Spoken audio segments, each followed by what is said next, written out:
Aaron Foster, Lil Bit Side.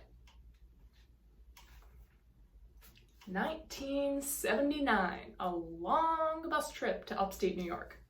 I settled in to read, and a young man sat next to me. "What are you reading?" His voice broke into that miserable equivalent of acne, not quite falsetto, not tenor either. I glanced aside. View was appealing in an odd way. Huge ears, defiant, springing forward at 90 degrees. He must have been shaving because his face with a peach sheen was speckled with nicks and styptic. "I have a class tomorrow," I told him. "You're taking a class?" "I'm teaching a class." He concentrated on lowering his voice. "I'm a senior at Walt Whitman High." The light was fading, so perhaps he was, with a very high voice. I felt his interest quicken.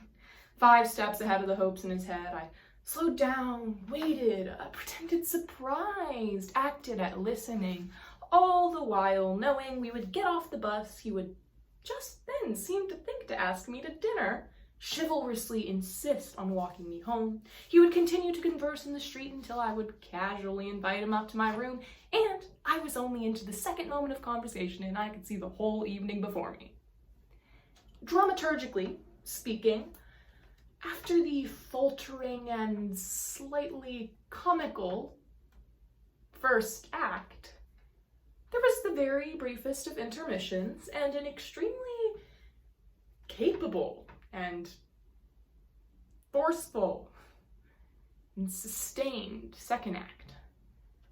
And after the second act climax and gentle denouement, before the post-play discussion, I lay there on the bed and I think of you, Uncle Peck. Oh. Oh. This is the allure. Being older. Being the first. Being the translator, the teacher, the epicure, the already jaded. This is how the giver gets taken.